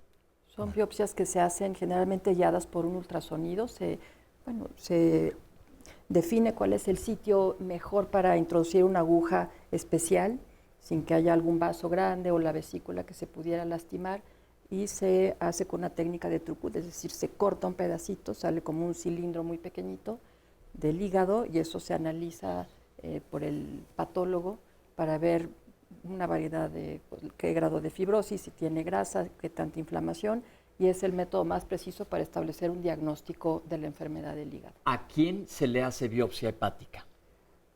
La biopsia hepática era el método para diagnosticar la causa de muchas enfermedades hasta hace algunos años. Ahora con estos métodos nuevos que ya se comentaron, los métodos no invasivos para ver qué tanta fibrosis, realmente cuando queda la duda de qué enfermedad del hígado tiene ese enfermo después de hacer un estudio exhaustivo y no se sabe qué tiene, es el método de elección, pero realmente ya para estudio de fibrosis de hígado o algunas otras causas, no. Es un paso importante, por ejemplo, cuando se va a poner un hígado nuevo en un trasplante, pues se toma una biopsia del hígado que se va a trasplantar para ver qué tanta grasa, cómo está, ¿no? Pero en general ya no se usa tanto. El uso es poco. Quizá la única indicación actual de biopsia hepática es enfermedades autoinmunes. En enfermedades autoinmunes. Cuando uno sospecha hepatitis autoinmune o un síndrome de sobreposición que tenga tanto inmunidad a nivel de hepatocito como inmunidad a nivel de la vía biliar, colangitis biliar con hepatitis autoinmune, la biopsia es diagnóstica y es necesaria, porque también es pronóstica de cara a retirar el tratamiento a futuro. Ahorita sí dice en el libro, es la única indicación actual. Probablemente grasa en un momento dado a futuro va a tener su nicho también para biopsia. Pero fuera de eso, no hay indicación para nada. ¿Puede tener complicaciones una biopsia hepática, doctora? Yo creo que sí. La verdad es que cuando, hace mucho tiempo, cuando todavía usábamos mucho más biopsias hepáticas, realmente la noche previa que uno va a hacer una biopsia de hígado, como que ni dormía, yo creo. Y habitualmente si está uno en un hospital de enseñanza, pues los residentes son los que hacen las biopsias. Uno está ahí viendo a ver cómo le hacen, y uno se pone más nervioso cuando le hacen un residente. Pero yo creo que de los residentes ahora, muy poquitos se hacen biopsia, y yo estoy de acuerdo con Aldo, que el síndrome de sobreposición es muy importante porque el diagnóstico es de cirrosis o colangitis biliar primaria, hepatitis autoinmune, y el tratamiento tiene que ser modificado de acuerdo a la biopsia. Si uno no quiere sufrir y tener tanta cana como yo tengo, cada biopsia que hice me salía una cana, y además le decía uno al residente, ya trae para acá y yo la voy a hacer, y de todos modos no sacaba uno nada, es una cosa espantosa. Pero creo que todavía hay indicaciones pocas, y si uno no quiere sufrir, pues mejor hace lo hace uno por la paroscopía y que sufra el cirujano y no uno. Entonces, Pero aparte es más seguro, la seguridad es un tanto mayor. Yo me acuerdo cuando yo era residente hice un protocolo de biopsias hepáticas, yo me acuerdo, sí, creo que tú contigo me tocó algo y teníamos que biopsiar a mucha gente y en efecto, no dormías tú como médico la noche previa ni las horas posteriores a la biopsia hasta que veías que el paciente después de un ratote estaba perfecto, aunque las complicaciones son poco probables, sí son complicaciones serias porque puede sangrar a un paciente, es básicamente con una aguja, pues una puñalada al paciente. Entonces, gracias a Dios se ha disminuido el riesgo porque ya no se hacen tantas y se hacen en casos muy específicos y como dice la doctora, se pueden hacer también por la paroscopía, que es lo que vimos, en donde se hace como por cirugía y toman una biopsia de una manera muchísimo más controlada. ¿Algo querías decir? ¿Algo? Sí, no, de hecho, ya también ahorita hay pistolas automáticas que regulan el disparo porque el Trucut es muy difícil de manejar y deben ser en tiempo real. Tienes que tener el radiólogo al lado para que te esté guiando cómo vas metiendo tu aguja, recordar que abajo de la costilla va la arteria y que si uno toca la arteria es lo que da la complicación. Son una en 10,000, son poco, pero cuando pasan terminan en quirófano los pacientes. O el nervio también. Aunque ahora se hacen por radiología intervencionista en la mayoría de casos, ¿no? A través de la vena yugular. ¿Qué hay de esas venas de esas biopsias transyugulares? Yo me acuerdo de ellas en aquel entonces. ¿Qué tanto se hacen y cómo, por una vena, cómo llegan al hígado anatómicamente ahorita? Pues se ingresa por la vena yugular como les decía en un principio, finalmente la sangre que viene del hígado llega al corazón, entonces los vasos del cuello se pueden, digamos, van a llegar por sí, camino por un catéter directito especial hasta el y hígado. se hace una biopsia. En general, estas biopsias son de un tamaño más pequeño que las que se obtienen por Trucut, como comentábamos hace un momento, pero son más seguras, ¿no? No es la... Si no es- sangra dentro del vaso sanguíneo. Sí, se puede entonces. controlar. O sea, es un procedimiento que se hace ya con mayor frecuencia que la biopsia por ¿Y Trucut. qué tanto se hacen? Ustedes como hepatólogos, ¿qué tanto las hacen? Es mucho menos frecuente. Creo que la indicación actual de una biopsia transyugular es cuando uno también tiene la intención o el objetivo de medirle la presión al hígado, y es un concepto que no hemos mencionado. Se hace muy poco en nuestro país. En Europa, por ejemplo, es rutinario hacer este procedimiento de medirle la presión al hígado. ¿Por qué se hace y para qué sirve? Para evaluar el grado de hipertensión portal, el riesgo de complicaciones que tiene el paciente y la respuesta que pueda tener a un tratamiento farmacológico que esté recibiendo para reducirle la presión al hígado. Entonces, cuando tenemos objetivos como estos que he mencionado, es importante, por el mismo mecanismo, por el mismo acceso que se ha mencionado, meter un catéter al hígado, conectarlo a una computadora y medir la presión.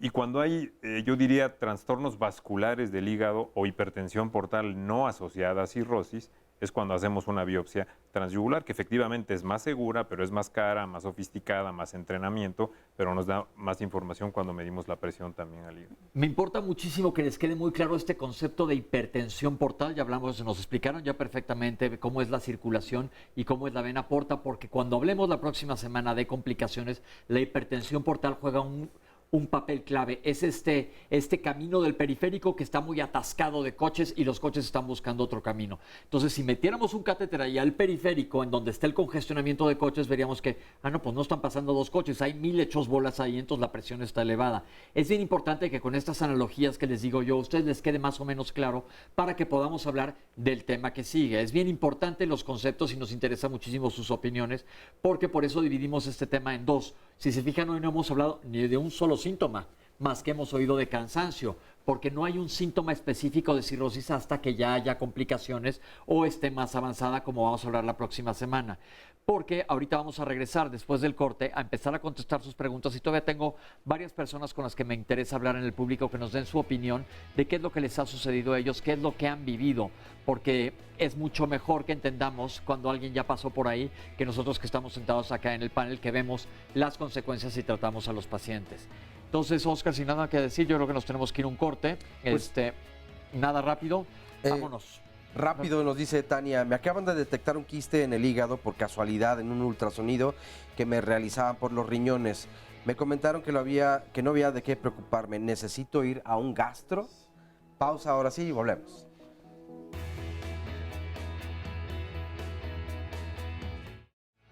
Bueno, estamos de regreso aquí en Diálogos en Confianza y el lunes de la próxima semana, como ya les decíamos hace unos minutos, tendremos la segunda parte de este tema, donde hablaremos acerca de las consecuencias de la cirrosis hepática, pero también cómo se puede prevenir. Así que no se pierdan este programa porque habrá obviamente también muchas preguntas y muchas respuestas. Y si quieren escucharlo de viva voz de las y los especialistas, entonces pueden marcar ahora mismo al 53 41 44 35 y reservar su lugar para que no se les pase ningún detalle de lo que pasa aquí en el programa de Diálogos en Confianza.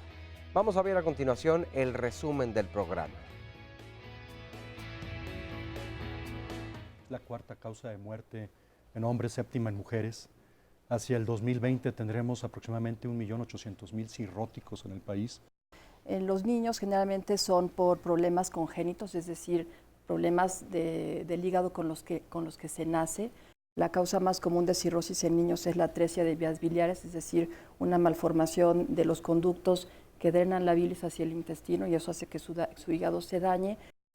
El hígado es el encargado finalmente de almacenar esa energía en una proteína muy importante que es la albúmina.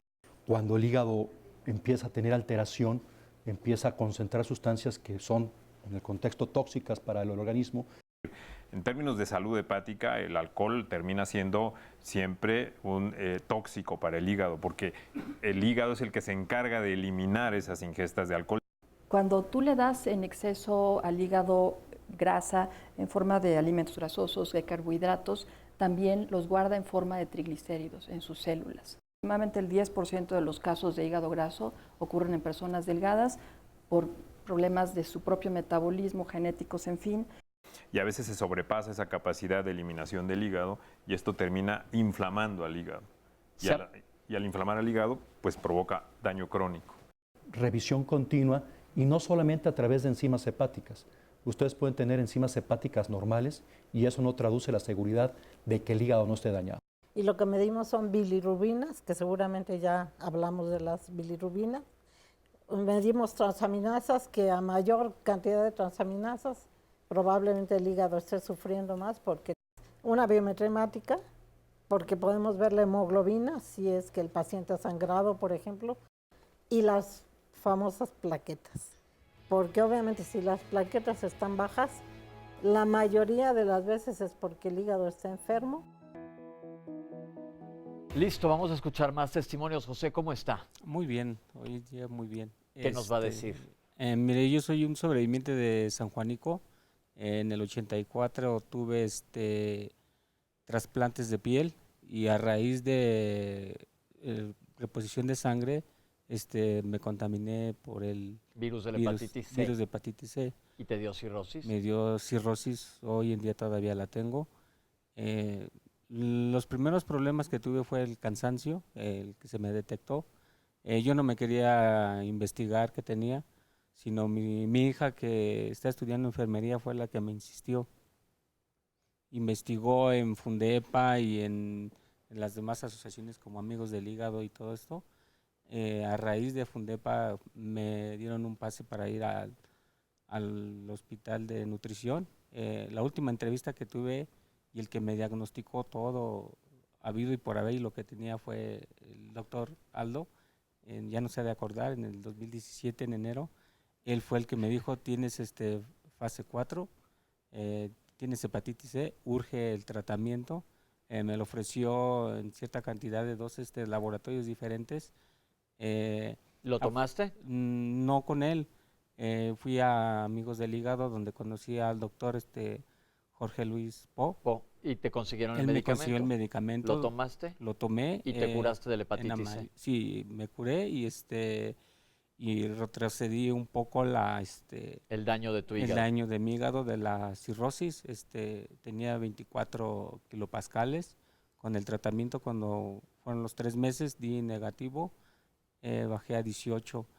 Ahorita estoy en un protocolo de 13 meses de Quitocel, igual con el doctor Jorge Luis Po, y ahorita tengo 13 kilopascales. Me felicitó Déjame mucho. explicarle a la gente porque no sabe de qué nos estás hablando. Recibió tratamiento de la hepatitis C, como les dije, ya hay tratamiento, se curó de la hepatitis C, pero la hepatitis ya le había dañado el hígado y está en un protocolo de investigación para tratarle de limitar lo más posible la fibrosis de su hígado y que no progrese, básicamente. Sí, ¿Cómo se siente? Muy bien.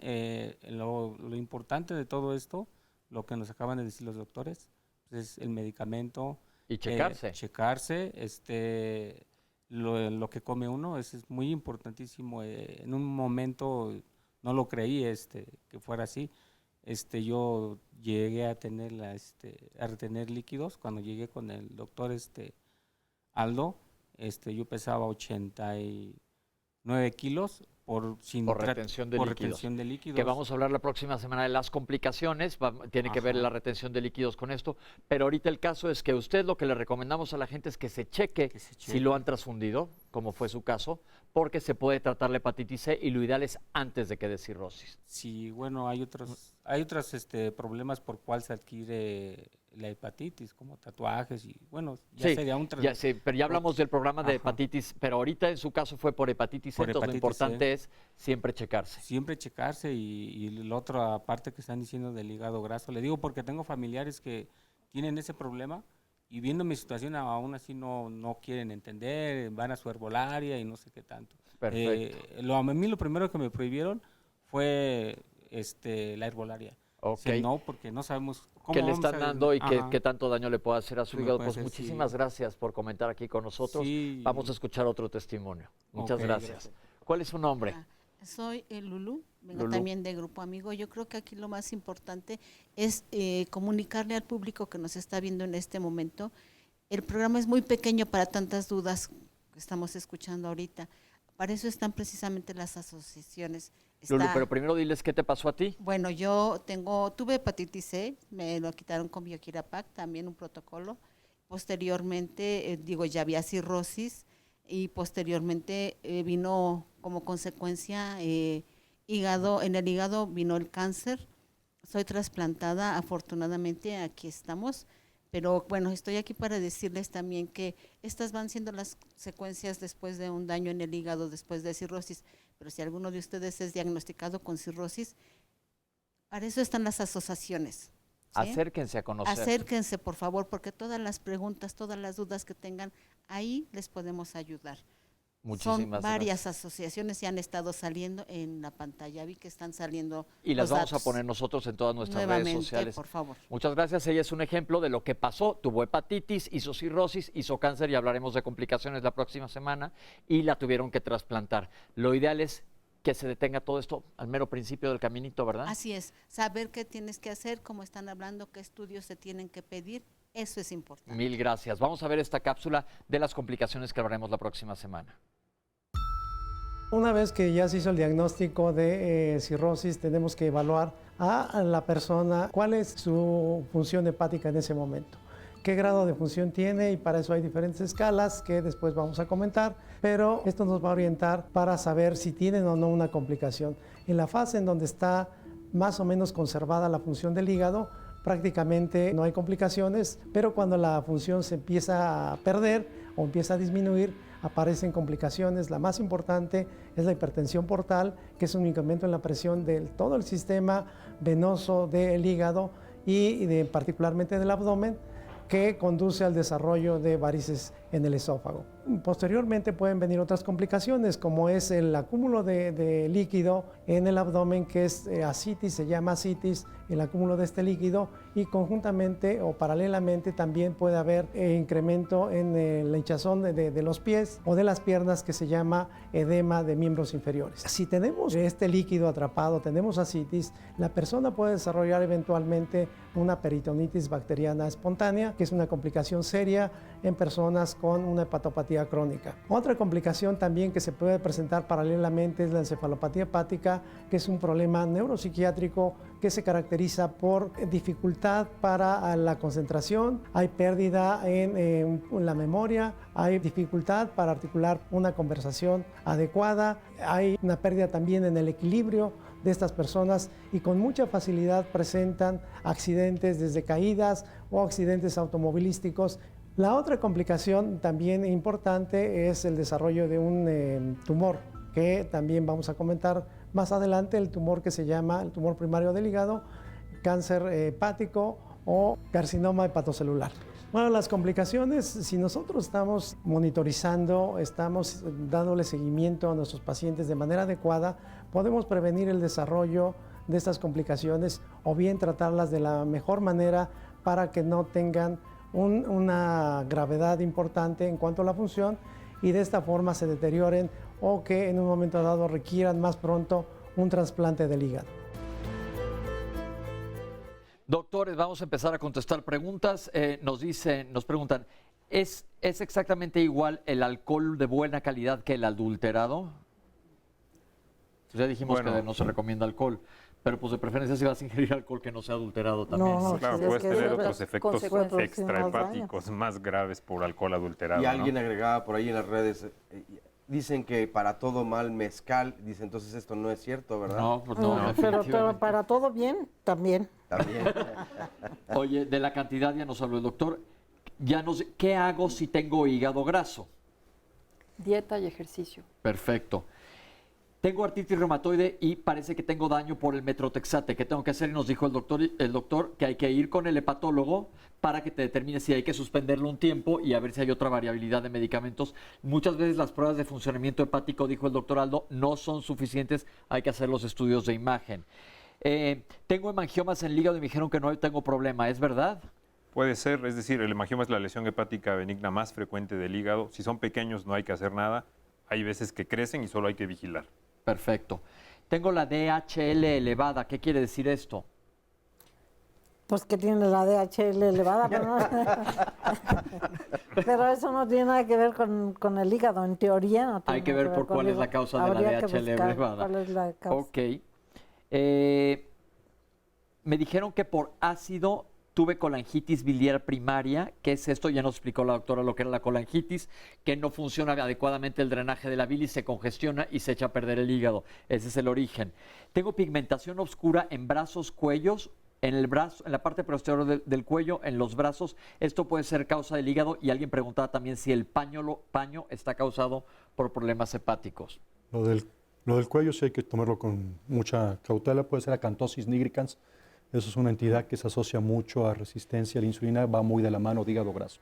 Entonces, tener acrocordones, que son verrugas de reciente aparición con la pigmentación tanto en codos como cuello, obliga a descartar grasa en el hígado. ¿Y el paño? Yo creo que eso es una entidad ya más dermatológica, o probablemente, si habla de pigmentación, buscar entidades inmunes como la colangitis biliar. Ok, pero no quiere decir que a fuerzas estés mal del hígado. No, para nada. ¿Qué es cirrosis biliar primaria? Ya nos dijeron que cuando por problema biliar no esté funcionando el drenaje adecuado de la bilis y nos va a dar cirrosis. Me dieron furosemida y espironolactona, que son diferentes tipos de diuréticos, y propranolol. ¿Está bien el tratamiento? Lo más seguro es que sí. No hay un tratamiento como una receta de cocina en cirrosis. Vamos a ver complicaciones y cómo se manejan, pero sí son medicamentos que se utilizan en esta entidad. Me dijeron que tengo quistes en el hígado y en el riñón y no me preocupe. ¿Estos se deben de quitar? Es cuestión de vigilancia nada más. Hay quistes enormes que sí pueden condicionar dolor, sobre todo si extienden la cápsula del hígado, y en ese caso sí se recomienda, o si se infectan. Pero quistes muy pequeños, que es lo más frecuente, vigilancia también, no se hace nada. Yo tengo, y estoy muy tranquila, tengo 13 y grandotes. Pero ni crean que me voy a dar nutrición, nunca. Se los vigilamos, doctora. Me los vigilan nomás, bueno. Tengo cirrosis porque me quitaron la vesícula. Aquí hay un error, porque no por quitarte la vesícula te pueden haber dado cirrosis. A menos que tuviera una lesión quirúrgica, o sea, de la vía biliar asociada a la colecistectomía. Pero eso es una complicación. Una complicación, sí. Claro. No el hecho de que te quiten la vesícula no causa cirrosis. No. Me dan espironolactona y quiero saber si esto me afecta. No, la espironolactona te la están dando porque tienes cirrosis. Tengo hepatitis B y tengo grasa en el hígado y no me dieron ningún tratamiento. ¿Qué hago? Disminuir el hígado graso. Sí, la hepatitis B tiene un tratamiento específico y se controla con medicinas muy eficaces. Entonces tienes que ir a ver un hepatólogo. Ahorita les voy a decir dónde encontrar. Mi hijo tuvo hepatitis cuando era chiquito y le dieron tratamiento con células hepáticas. Uf, pues bueno, eso. Qué bueno que le dieron, pero pues no le hizo nada. Haber tenido una hepatitis A que se curó solita, estas células hepáticas no le funcionaron para nada. Aquí yo quisiera comentar rápidamente en esto de las células hepáticas, hay mucha mala información. Charlatanería, digo tal cual. Mucha charlatanería. Realmente sí hay protocolos en fase 3, pero no están todavía abiertos al público de poner células progenitoras que van a formar hepatocitos, pero aquí a la vuelta saliendo del canal 11 vemos que están poniendo células hematopoyéticas. Pero es bien importante que aclaremos eso. No está estandarizado en medicina, son estudios de investigación. Las células madre, ya tuvimos un programa de células madres, no funcionan más que en ciertos tipos de leucemia. Punto. Acá no tiene ninguna injerencia, doctores. No, para nada. Totalmente de acuerdo. Y cuando lleguen a funcionar son células que se van a tener que inyectar en la porta. Claro. No en el ombligo. Entonces, pero ni siquiera se está utilizando ese tratamiento, entonces no se dejen, no caigan en manos de charlatanes, no pongan en riesgo su vida. Tengo inflamación del colon, ¿esto me puede afectar el hígado? No. Tomé ibuprofeno por 1 año, tengo hígado graso y me dijeron que una amiga que es muy buena el limón con agua caliente para el hígado graso. No sé si la amiga sea hepatóloga, y si es hepatóloga, pues nos está dando un buen diagnóstico. Bueno, de hecho, el ibuprofeno produce daño en el riñón, porque se elimina por el riñón. Es de los pocos que se elimina por el riñón. O sea, que si quiere dañarse el riñón, que siga tomando el ibuprofeno. Pero ¿y el limón con agua caliente sirve para algo, por favor, doctores? No, obviamente que no. Pues. Es que lo oímos todo el tiempo. Tomo todas las mañanas limón con agua caliente. ¿Qué opinan, doctores? Eso dicen que es para quemar grasa, pero que lo siga tomando si quiere quemar grasa, pero no para el hígado graso. Pero no quema grasa tampoco, por eso aquí importante es que les digamos la verdad a la gente. Y lo de medicamentos, polifarmacia por mucho tiempo, con hígado graso. ¿Qué quiere decir polifarmacia? Que estén tomando muchos medicamentos a la par y la mayoría de los mexicanos tienen hígado graso, eso sí puede hacer que la grasa se salga de contexto, que se inflame. hay que ser muy cuidadosos. Siempre preguntar, no automedicarse y no tomar medicamentos como un año de ibuprofeno.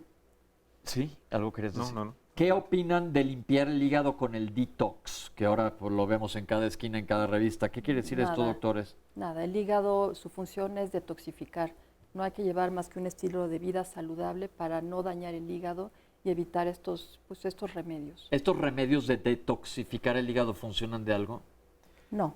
Y el descenso abrupto y brusco también de peso puede ser contraproducente y al contrario, engrasar más el hígado. Entonces el descenso de peso debe ser supervisado y gradual, pero no desmedido porque tiene un efecto contraproducente engrasando más el hígado. Entonces todas estas cosas que vemos en publicidades de tomen estos jugos para desintoxicar su hígado, ¿sirve?